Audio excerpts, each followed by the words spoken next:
talk about gaslighting things, how the media online. This is the reason why companies like Vice and Kotaku and a couple of others, CBR, another one, that they're failing out there because basically they can't put out proper articles. They just want to clickbait everything out there and just throw you with stuff that just it's garbage.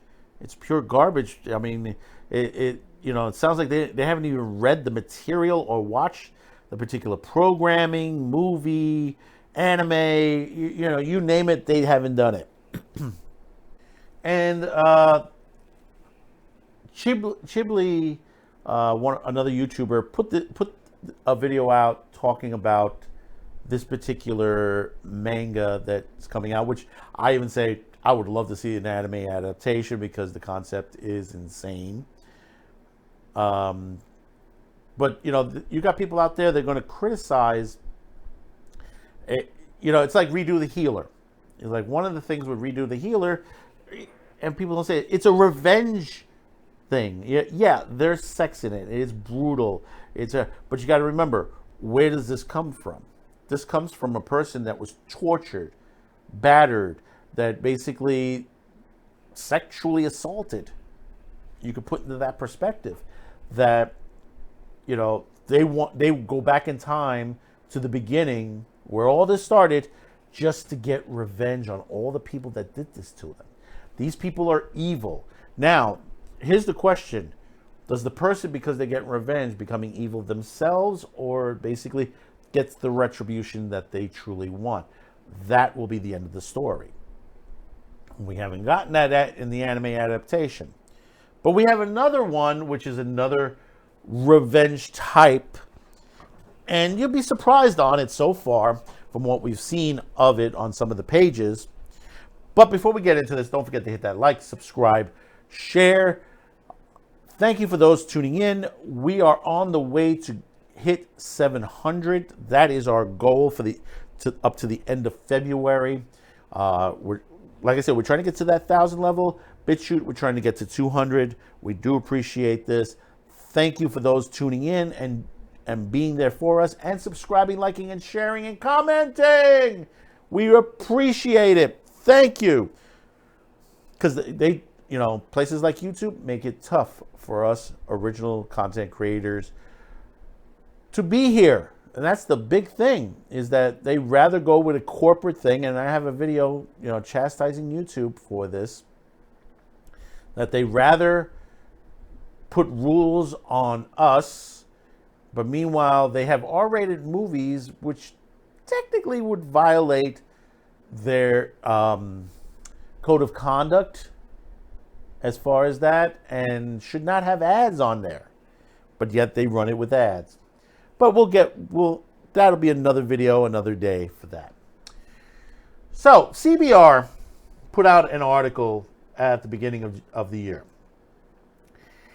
And the thing about it is, this is one person, and don't go after her or anything like that. It says Renee Sensatimore.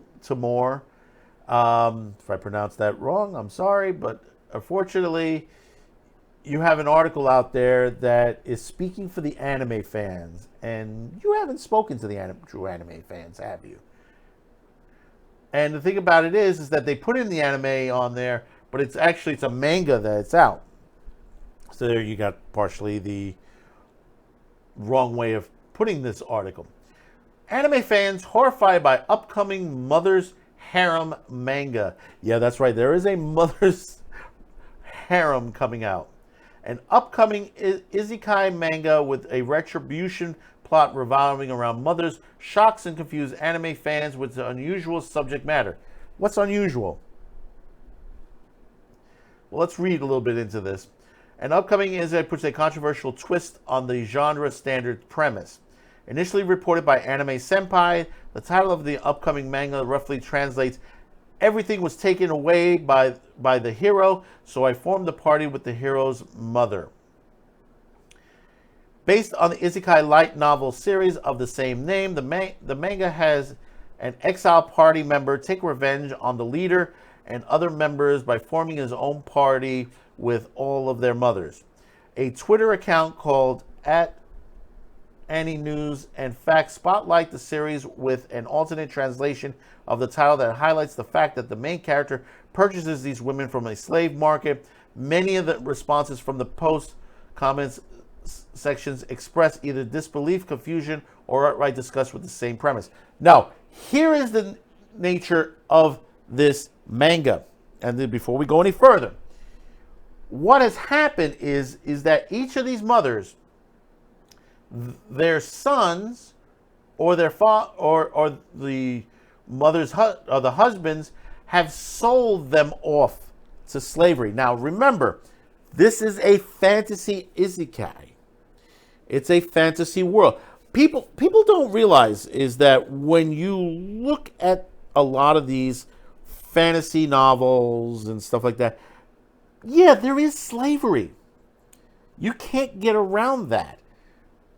If you don't add slavery to the thing, it's like taking out swords, taking out monsters. It's all part of the story. Now, if you want to take it out of there, that's fine. But the thing about it is people are going to call you out on it. Because you're going to always have the poor trodden in a lot of this. And that's what happens, is that you have a lot of poor people in a lot of these shows. And you've seen this from many isekais out there. Another World with a Cell Phone,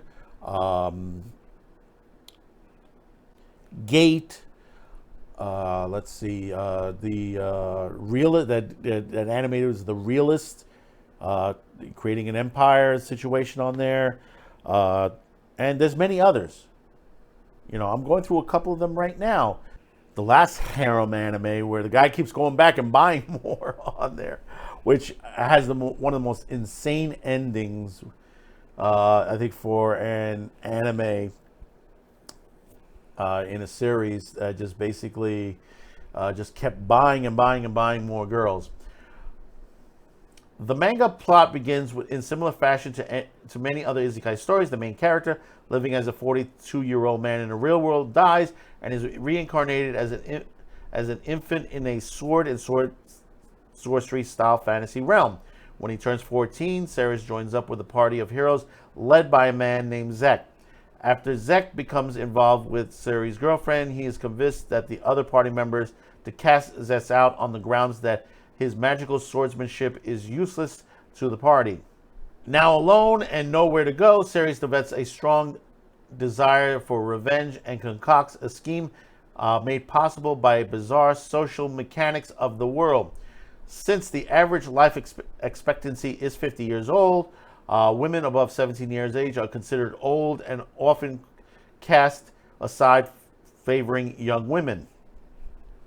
Apparently, this even happened with Zek's mother. Ceres creates his own party with the mothers of each of the former party members, hoping that his new team will become an endless source of torment for the members of his old one, including Zek. While isekai stories are commonly feature harems of young women teaming up with the main hero, there are series that deviate from this setup. Two popular examples: That Time I Was Reincarnated as a Slime. Trapped in the dating sim, the world of Autumn Games is tough for mobs. The former started out as a light novels series written by Fuse with illustrations by Mitz Valls. 8-bit later adapted into novels into anime series. On November 25th, 2022, a film adaptation, That Time I Got Reincarnated as a Slime, Scarlet Bond, and its Japanese theatrical debut. Written by Yomu Mishi with illustrations by Manga, the Trapped in a Dating Sim light novel series was also adapted into an anime series, which aired April to June 2022. Now, they mentioned two of the lightest ones, period. What is it? That Time I Got Incarnated as a Slime, which is a great series on there. And the Trapped in a Dating Sim is another light one. But do you know how many isekais are out there? And they're similar to the harem isekais. Many of them. I mentioned Another World with a Cell Phone, which is getting it's season 2, which will be out in April, and there are many others that are coming across the line. This is just pure bullshit from CBR. And I've heard some people in Twitter, the chat. You get the usuals that are complaining about this, which is people that are just generally not really anime fans. And the thing about it is, you read about the author. She's a lifelong fan of anime, especially the works of Studio Ghibli. And the thing about it is that most people that dislike most of the anime industry point at the arts part of it, which is Studio Ghibli, which, on most people on the average that are not anime fans always mention Studio Ghibli, and they say, "Oh, I'm an anime fan." Studio Ghibli is a great studio. It's made some great anime, from Japan out there, great stories and stuff like that. But there are other companies, Kadokawa and Toho, Toei, many others that have been in the business a long time as well, and has made some great stories. When you make a story, you try to be within the exact nature of the storyline. And what I mean by that is, if you're doing a fantasy realm, you try to be exact to what you would expect in a fantasy realm. Now, some creators out there will create certain things, and certain things they will leave out, which is okay if it's done right. Others try to be more realistic toward there because they're trying to portray a more comedic aspect, like this particular one, the Mother's Harem, that basically you got a guy going out and he says, like, I'm going to get revenge. I'm going to buy these guys' mothers up and show them off as part of my team and build a better team, better than theirs, using their own mothers. Think about that for a minute when you hear what the premise is behind this whole story for this, because you have women who have raised children who are part of a large group and then was sent into slavery, and now someone who pulled them out of slavery. And here's the thing that in most cases, and most of these isekais does, that some of these people, like in CBR, doesn't tell you. A lot of these characters free these slaves. Some of them fall in love with the slaves that they've bought. They bought them to be part of their group, so they're able to fight, go into dungeons and fight monsters and battle things. And you look at and you say to yourself, what do they have against this? Why do they always try to put down the anime fan and say, oh yeah, anime bad because of this particular subject matter or that? Everything has a story to itself. And the thing about it is that CBR, they used to be comic books mostly. The comic book industry has died out because it's become woke. Anime and manga has put out some great stories, which they should be winning a lot more awards, especially the last batch of movies that just came out by them, including what is it? Tokyo Revengers had one that was, supposedly the movie is supposed to be really good. You have great ideas, great concepts, and the thing is, you got to remember, anime and manga has something for everybody. Now, whether you agree or disagree with the type of manga that this is, that's okay. But sitting to write an article and saying, well, it's a bad thing to do. It's a real bad thing to do. You shouldn't have things like this. And anime fans will hate this. Redo the Healer was very popular with a lot of women. So was, what was that one?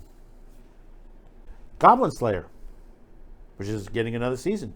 Another season will be out soon on that one as well. The thing with Goblin Slayer, because they said there was a particular assault in the series, which was pretty much the first episode. Now, I never read the manga, if there were any more in the manga. Goblins were evil. People are evil. You have to understand. The evil, it's like they say, the evil that men do. The evil that any character can do.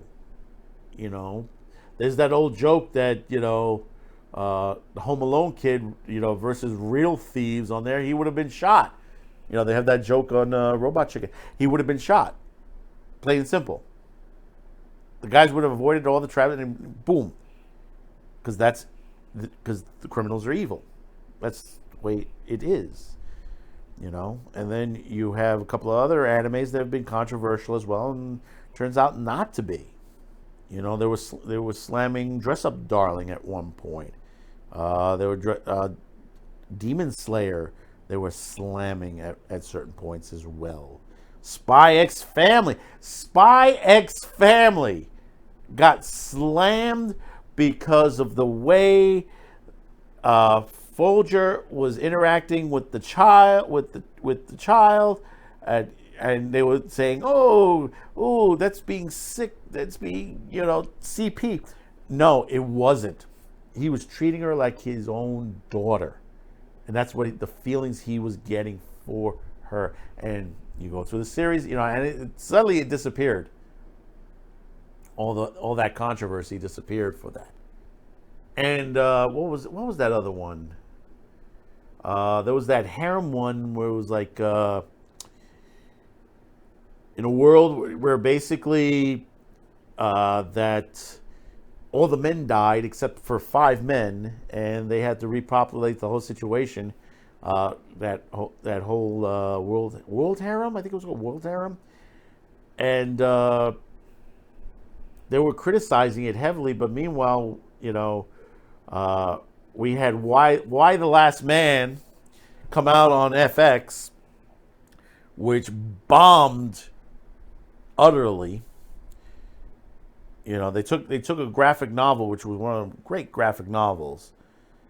It took so long to put this together, and when they finally put it together, it was pure garbage, because they took away from the main character and pushed it to mostly the female characters of the show. I mean, they rewrote a lot of the stuff. This is why you can't have good things in Hollywood these days. This is why Hollywood's burning the way it is, because of the attitude they've had.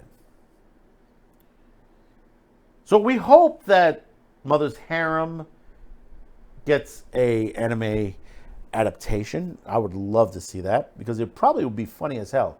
See, that's the one thing about some of these harem stuff like this. They turned out to be hysterical comedies. Because a lot of the times when the guy ends up, the main character ends up buying a slave on there, it's like he's not, there's occasions, there is some sex onto there. And then the other times he's not looking for sex. He's just looking for someone to be part of his group, because nobody wants to be part of his group, so he can go in fighting. And there's some advances by the slave, and then he's like, no, that's that's some of the funny moments, and that's what a lot of these writers don't understand. These woke writers don't understand about anime. A lot of it can be very comedic when it comes to these sexual situations. And this is why a lot of the Vice and CBR, Kotaku, that's why all these guys are failing. This is why all these guys are failing. Plain and simple, for writing crappy articles like this. So comment below, let me know what your thoughts on this. Would you like to read this? Would you like to see this as an anime? Tell me in the comments below. And don't forget to hit that like, subscribe, share, and we'll see you on the next video. Thank you for tuning in, and bye-bye now.